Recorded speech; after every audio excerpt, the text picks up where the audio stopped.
Modern aviation has made great progress in recent years. Huge airliners carry into the sky each day an ever larger tonnage of cargoes and passengers. Jet propulsion has made possible extremely high speeds.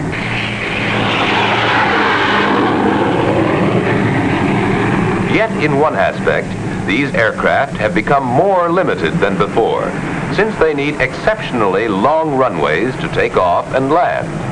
The need for an aircraft independent of huge airfields is being met today by the helicopter, which can land in any area big enough for its whirling rotor.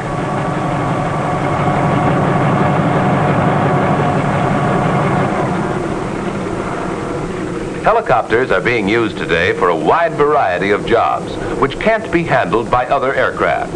In larger cities, they are delivering thousands of pounds of mail every day from outlying airports directly to the post office. These craft can carry some 400 pounds of mail on each trip, and in some cities, trips are made throughout the day at 20-minute intervals.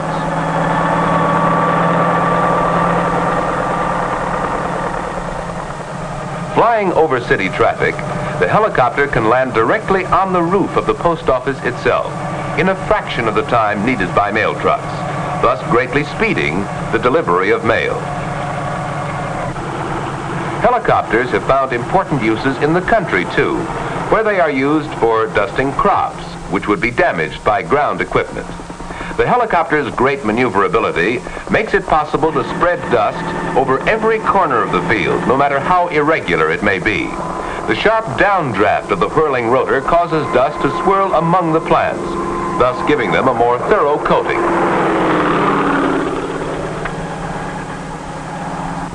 The helicopter's slow speed makes it useful for any kind of air search, and especially for inspections of such things as power lines and pipelines. If anything unusual is spotted from the air, the helicopter can hover to give the inspector a better look.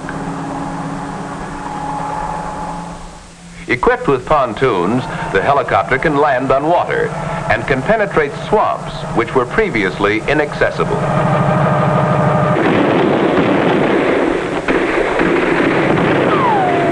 In war, the helicopter has proved itself for many purposes. In addition to its use for observation, for direction of artillery fire, and for transportation of men and equipment, the helicopter has saved many a life by its ability to land directly on the battlefield in order to speed wounded men to base hospital facilities. But all these values will eventually be secondary to the helicopter's use as a passenger vehicle. Combining its ability to fly with the automobile's ability to go directly to and from its destination, this versatile craft is almost unlimited in the variety of uses to which it can be put. To understand the helicopter, let's first see what makes an ordinary airplane fly. It isn't the propeller which lifts the airplane off the ground. For example, jet airplanes can fly without propellers.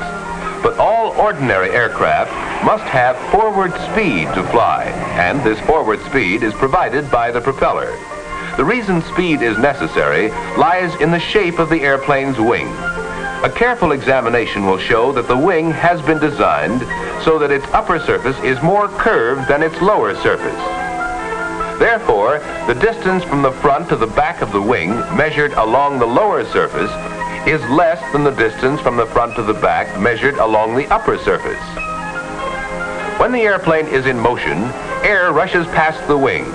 The air passing the upper surface moves a longer distance in the same time as the air passing the lower surface, and therefore moves past the upper surface faster. This difference in air speed increases as the airplane itself moves faster, and creates a partial vacuum along the upper wing surface. The normal air pressure under the wing lifts it into this partial vacuum, which enables the airplane to fly. At first glance, a helicopter seems to be able to fly without wings. Actually, however, the rotor blades of a helicopter are shaped much like the wings of an airplane. The upper surface of the rotor blade is more curved than the lower surface. When the rotor turns, air moves past it in much the same way that it moves past the wing of an ordinary plane. Thus, there is no need for the helicopter itself to be moving. When the blades move fast enough, they provide the lift necessary to raise the helicopter off the ground and permit it to hover. Thus, helicopters are called rotary wing aircraft, while conventional airplanes are called fixed wing.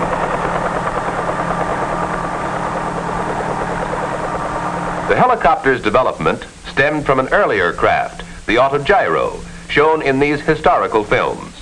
It required a propeller for power, since the rotor was freewheeling and couldn't hover. Many devices first developed for autogyros are being used in today's helicopter. The helicopter is a free-swinging body hanging from the whirling rotors. The turning rotor sets up an action which tends to turn the body of the helicopter in the opposite direction. This action is called torque and is counteracted by a tail propeller called the anti-torque rotor. The tail rotor is used to turn the craft in any direction independently of the direction of travel. To understand how forward movement is accomplished, let's see what happens with a toy rotor like this. If you hold the rotor flat, it will fly straight up. But if you tilt it in any direction, it will fly in that direction. A helicopter rotor works the same way. Tilting it in any direction with relation to its shaft causes the helicopter to fly in that direction, whether it's forward, backward, or sideways. The direction of flight is determined by the tilt of the rotor, and not by the direction the nose of the helicopter is headed. Now let's take a ride in a helicopter. While the controls are comparatively simple, a helicopter pilot must be as thoroughly trained as the pilot of any other type of aircraft. A self-starter starts the engine, and after a careful warm-up, we're ready to take to the air.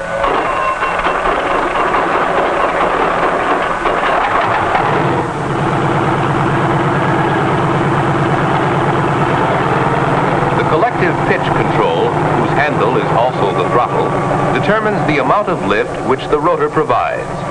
Once in the air, the pilot uses foot pedals, which control the tail rotor to turn the machine in the direction he desires. The stick in front of the pilot controls the angle between the spinning rotor and its shaft. And when the stick is moved in the direction the pilot wants to travel, the helicopter is on its way. Flying a helicopter is quite a different experience from flying a fixed-wing craft. Although this craft can cruise at about 85 miles an hour, there's no need to maintain airspeed, so there's time to look around. Should the engine fail, the rotor would act much like a parachute to permit an emergency landing. But of course, most landings are with power. There are a number of different kinds of helicopters being flown today. Some are designed with two rotors, which turn in opposite directions. Each rotor counteracts the torque action of the other, and thus eliminates the need for an anti-torque tail rotor. Twin-rotor helicopters have been built large enough to carry 16 persons, with a gross weight of more than 14,000 pounds. The jet helicopter, powered by tiny jet engines on the tips of the rotor blades, works much like a fireworks pinwheel. The jet engines are the only source of power. Jet helicopters are simpler in construction, lighter, and easier to operate than conventional helicopters, although fuel consumption is very high. The continued development of this and other types of helicopters, with their unprecedented freedom of movement and the wide range of uses to which they can be put, holds great promise for the future of transportation. Who could have predicted the vast changes which the development of the automobile and the truck have brought about in our society? The potentialities of the helicopter are just as great. Its versatility as a transportation vehicle may eventually play an important role in reshaping the pattern of our daily living.